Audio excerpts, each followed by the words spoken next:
और सभी political parties के अध्यक्ष आज उपस्थित थे।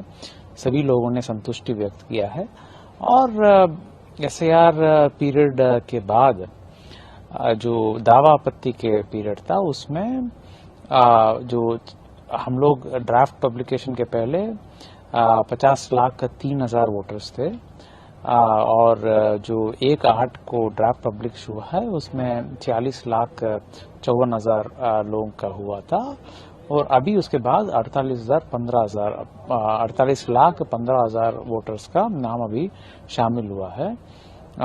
तो दावापति के दौरान भी कई एलिजिबल वोटर्स को नियम अनुकूल जांच करके शामिल कराया गया है। जो भी पॉलिटिकल पार्टीज का कंसर्न है पूरी तरह सॉर्ट आउट किया गया है। उनके साथ लगातार हम लोग बैठक कर रहे हैं, उनसे कंसर्न हम लोग समझ रहे हैं और उसके हिसाब से हम लोग कार्रवाई की है। सभी स्टेक होल्डर्स काफी संतुष्ट हैं और हमारा इलेक्टोरल रोल के हेल्थ के लिए भी ये जो प्यूरिफिकेशन हुआ है ये बहुत ही अच्छे तरीके से हुआ है। जो शिफ्टेड, एब्सेंट और डेड वोटर्स का जो नाम हटाया गया था और जो एलिजिबल वोटर्स को जोड़ा गया था, ये दोनों काम बहुत अच्छे से हुआ और एसआईआर जिस उद्देश्य से प्रारंभ की गई, मुझे लगता है कि भारत निर्वाचन आयोग के निर्देश के आलोक में आज हम लोग अंत प्रकाशन किए हैं और उस उद्देश्य को पूरा भी किए। जितने लोगों का नाम कटा है सर, उनका पैमाना मोस्टली क्या रहा, एब्सेंट क्या है या नहीं पहुंच पाए दस्तावेज लेकर?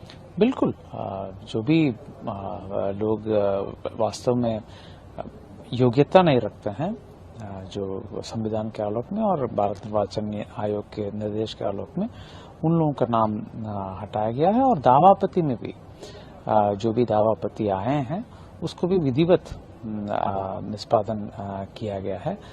क्लेम्स के रूप में फॉर्म 6 में ऑनलाइन में कई लोग अप्लाई किए हैं, ऑब्जेक्शंस के रूप में फॉर्म 7 में कई लोग अप्लाई किए हैं। दोनों को विधिवत निष्पादन किया गया। नए लोग भी जुड़े हैं काफी बड़े पैमाने पर? हाँ, नए लोग भी काफी बड़े पैमाने हर जैसे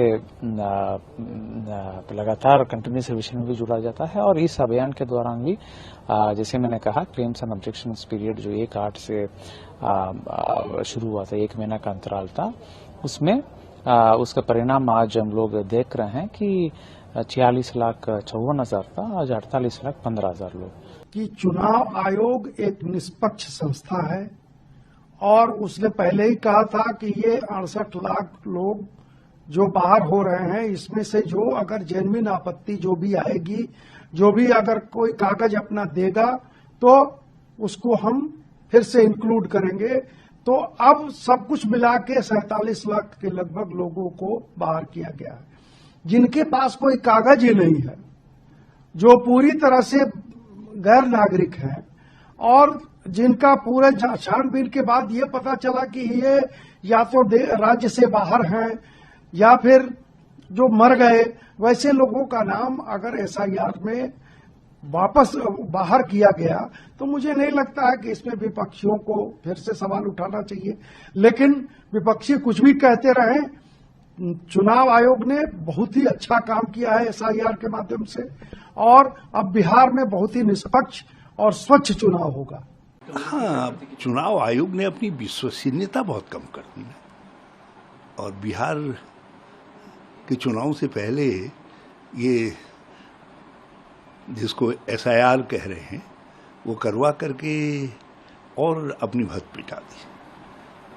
अब जो उन्होंने लिस्ट जारी की है, इतना कहा कि इसमें घुसपैठिए घुसपैठिए घुसपैठिए। अब जरा बताएं तो सही कितने घुसपैठिए हैं जिनको मतदाता सूची से बाहर किया है, ये बताएं। और साथ साथ अभी आंकड़े सामने आएंगे कि कितने जेन्युइन लोगों के नाम काटे हैं, वो देखेंगे। और जो नए जुड़े हैं, अब तो भाजपा के पास जो पोर्टेबल मतदाता हैं, जिनको इस राज्य उस राज्य, इस विधानसभा उस विधानसभा सब जगह ले जाकर के वोट डलवाते हैं, ऐसे लोग बिहार में भी कितने हैं। अब हमारे कार्यकर्ता, वहाँ के हमारे नेतागण ये तथ्य सामने लाएंगे, क्योंकि चुनाव आयोग अपनी विश्वसनीयता खो चुका है, इसलिए ये सारे सवाल उठ रहे हैं। एसआईआर पूर्णता की ओर है आज राहुल गांधी जी एक समय में दो भिन्न बातें करते हैं, विरोधाभासी बातें करते हैं। एक जगह वो कहते हैं कि मतदाता सूची में गड़बड़ी है, दूसरी जगह जब मतदाता सूची को दुरुस्त करने का काम किया जाता है तो उनको शायद अपने वोट बैंक की चिंता होती है, इसलिए उसका विरोध करते हैं। एक ही समय में दो विरोधाभासी बातों को लेकर के आगे बढ़ जाने वाले ऐसे मतलब मैं नहीं समझ सकता हूं कि वो करना क्या चाहते हैं।